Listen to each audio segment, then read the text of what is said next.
students, it's me Sidra. Welcome to the e-learning module of Operations Management.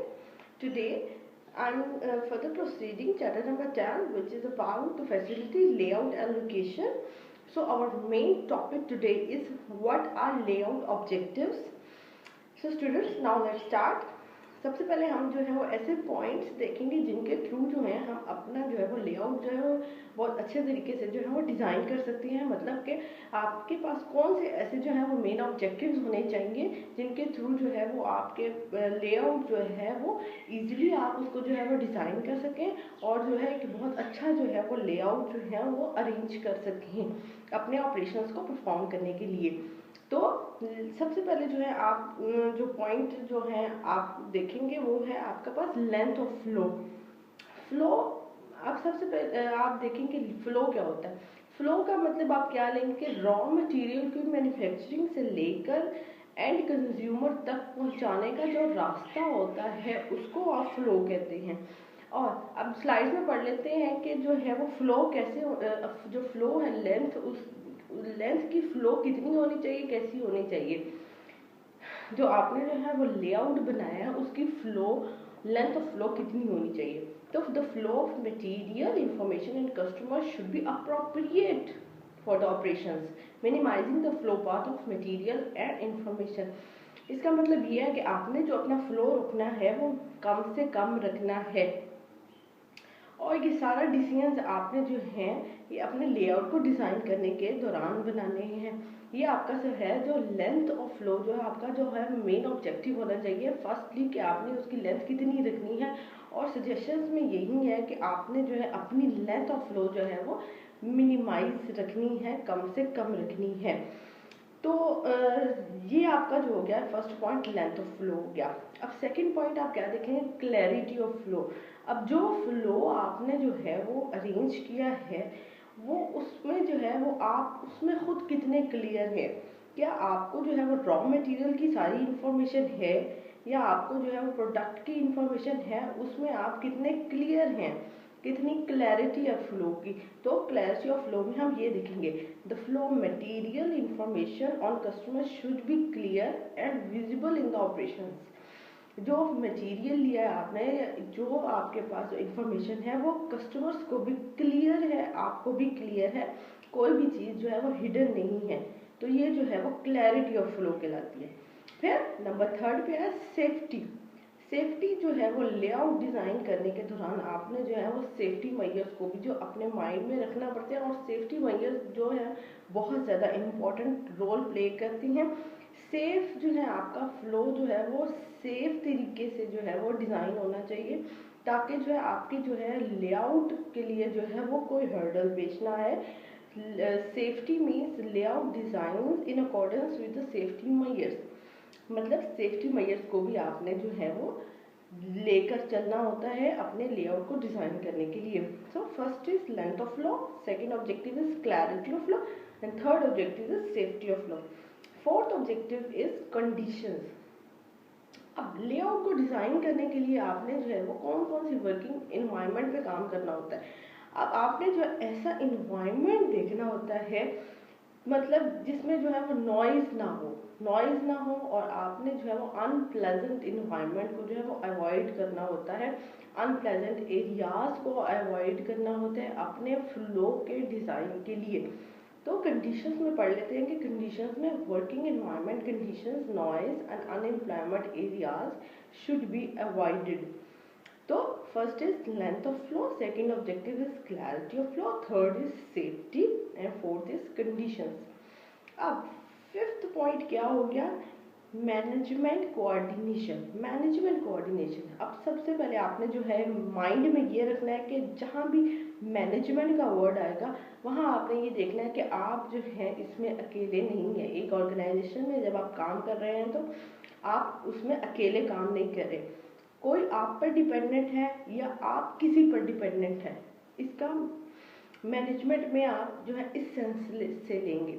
और अगर management में आप ये भी देखेंगे कि कोई भी आपने जो है ऐसा काम नहीं करना जिससे जो है आपके जो है वो साथ वाले कोलीग्स को या अपर मैनेजमेंट को लोअर मैनेजमेंट कोई ना कोई नुकसान हो रहा है। आपने कोई ऐसी अरेंजमेंट नहीं करनी, कोई ऐसी सेटलमेंट नहीं करनी, कोई ऐसा डिज़ाइन आपने अपनी तरफ से जो है वो नहीं तैयार करना जिससे दूसरे लोगों को जो है वो नुकसान पहुंच रहा है, दूसरे लोगों को इंटरफेरेंस हो रही है। तो ये मैनेजमेंट कोऑर्डिनेशन, मतलब मैनेजमेंट के साथ कोऑर्डिनेशन के साथ आपने जो है वो चलना होता है। The coordination among the top, middle and lower management should be assisted. एक दूसरे के साथ मैनेज करके ही एक ऑर्गेनाइजेशन को जो है वो तरतीब दिया जाता है, एक ऑर्गेनाइजेशन चलाई जाती है, उसके ऑपरेशंस परफॉर्म किए जाते हैं। तो मैनेजमेंट कोऑर्डिनेशन में आप इसमें कोऑर्डिनेशन देखेंगे, management upper management to lower management. फिर नंबर 6 पॉइंट आपके पास कौन सा है? एक्सेसिबिलिटी। एक्सेसिबिलिटी मतलब आपने जो है all machine and facilities should be accessible to each other. जो भी आपके पास मशीन्स आपने जो लोकेट की हैं, जो फैसिलिटीज़ हैं आपके पास, जो जिस जगह आपने जो अपनी मशीन्स को रखना है, वो सारी चीज़ें जो हैं वो इजीली एक्सेसिबल हों, मतलब इजी आप जो है उन तक रसाई कर सकें। एक अच्छा लेआउट डिज़ाइन आपके पास तभी अवेलेबल होगा जब आप जो है अपनी एक्सेसिबिलिटी को जो है वो बेहतर से बेहतर बनाएंगे। मशीन्स आपने जो है उधर ही लगानी होती हैं जहाँ तक आपने जो है आपकी पहुंच हो सके। ऐसा नहीं हो सकता कि आपने जो है वो किसी और ऐसी जगह पे मशीन लोकेट कर दी जहाँ तक जो है आप पहुंच ही नहीं पा रहे हो।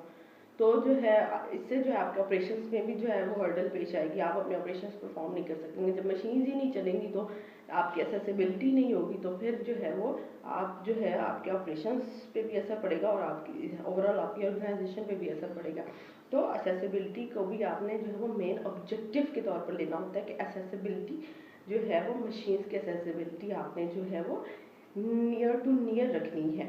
तो फर्स्ट ऑब्जेक्टिव आपके पास हो गया length of flow, second objective is clarity of flow, third objective is safety, fourth objective is condition, fifth objective is management coordination, sixth objective is accessibility. Now number 7 objective is use of space.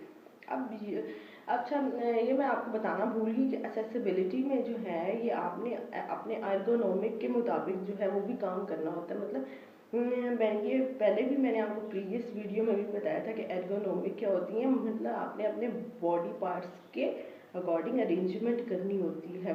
For example मैंने आपको office की example दी थी। Office में अपने office table में आपने कैसे चीज़ें अरेंज करनी है, मतलब राइट हैंड पे कौन सी चीज़ रखनी है, लेफ्ट हैंड पे कौन सी चीज़ रखनी है, पेन आपने किस तरफ रखना है कि आप इजीली एक्सेसिबल कर सकें अपने पेन को। अगर आपने टेलीफोन अरेंज करना है अपने ऑफिस टेबल में, तो टेलीफोन काम के दौरान, अपनी असाइनमेंट के दौरान अगर कोई रिंग बजती है तो आपने वो कैसे जो है वो टेलीफोन का आप किस जगह पर किस पोजीशन पर रखेंगे कि आप साथ साथ टेलीफोन भी यूज़ कर रहे होंगे और अपना काम भी कर रहे होंगे, ताकि आपके काम में भी कोई हर्डल ना आए। तो इस तरह आपने जो है वो अरेंजमेंट्स करनी होती हैं। एक्सेसिबिलिटी में आप ये भी एग्जांपल ले सकते हैं। तो नंबर 7 पॉइंट हो गया यूज़ ऑफ स्पेस। अब आपने जो है वो स्पेस को कैसे अफेक्टिवली यूज़ करना है, ये भी आपने जो है वो मेन ऑब्जेक्टिव देखना है अपने लेआउट डिज़ाइन में। All layouts should use space appropriately, use space according to objective. अपने अपने ऑब्जेक्टिव के अकॉर्डिंग आपने अपनी स्पेस को जो है वो यूज़ करना होता है। और सबसे अच्छी बात जो होती है वो यही होती है कि कम से कम अवेलेबल स्पेस भी होगी तो भी आपने उसका जो अफेक्टिव तौर पर यूज़ करना होगा, अफेक्टिव यूज ऑफ स्पेस। तो ये भी आपका मेन ऑब्जेक्टिव आ जाता है। फिर नंबर लास्ट पे आपका क्या ऑब्जेक्टिव आ जाता है? Long term flexibility. Long term flexibility में क्या होता है कि layout needs to be change periodically. मतलब अगर इन्वायरमेंट चेंज हो गया, कंडीशंस चेंज हो गई, तो आपने उसके मुताबिक अपना जो है वो लेआउट को चेंज कर देना है। लेआउट को मतलब आप कह सकते हैं मल्टीपर्पज़ के लिए आप इसमें यूज़ कर सकते हैं।